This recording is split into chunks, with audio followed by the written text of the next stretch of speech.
Driving শিখে বিদেশ আসলে কেমন হবে কিংবা ড্রাইভিং ভিসায় বিদেশ আসলে কেমন হবে, আমি আজকে ড্রাইভিং এর সবকিছু বলে দিব। আমি মনে করি যে এই ভিডিও দেখার পরে আপনার ড্রাইভিং বিষয়ে আর কোনো কমেন্ট থাকবে না। প্রথমত, আপনি ড্রাইভিং শিখে আসেন কিংবা বাংলাদেশে আপনি ড্রাইভিং জানেন, ড্রাইভিং লাইসেন্স আপনার হাতে আছে, আপনি বিদেশে আসবেন। দুইটা মিলে একটাই কথা, আপনি বিদেশে আসবেন কি করতে? ড্রাইভিং করার জন্য। এখন আপনি যদি কোনো কোম্পানির মাধ্যমে আসেন, কোম্পানি যদি আপনাকে ড্রাইভিং লাইসেন্স বানিয়ে দেয় তাহলে আপনার জন্য ভালো হবে। দেখেন ভাই, এখন আর কোনো কোম্পানি ড্রাইভিং লাইসেন্স দেয় না। কেন? ড্রাইভিং লাইসেন্স করতে এখন প্রচুর হিউজ টাকা নষ্ট হয়।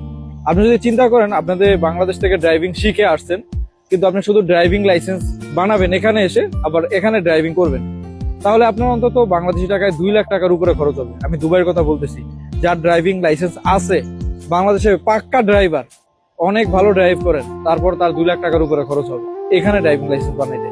আর যে চিন্তা করতেছেন যে আমি ড্রাইভিং শিখে তারপর বিদেশে গিয়ে ড্রাইভিং লাইসেন্স বানিয়ে তারপর ড্রাইভিং করব, তার ক্ষেত্রে আরো বেশি খরচ হবে, 3 লাখের উপরেও চলে যেতে পারে।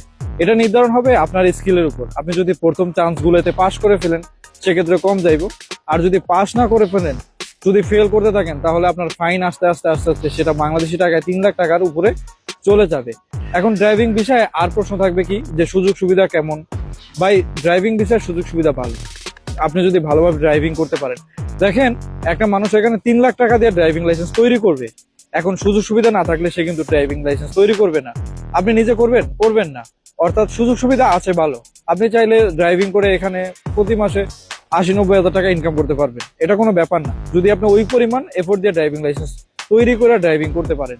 এটা হচ্ছে যার যার মেধার উপরে, যার যার স্কিলের উপরে। এখানে অনেকে আসছে না, ড্রাইভিং লাইসেন্স করে সে ডেলিভারি করে, বিভিন্ন ধরনের ফুড ডেলিভারি করে টাকা ইনকাম করতেছে।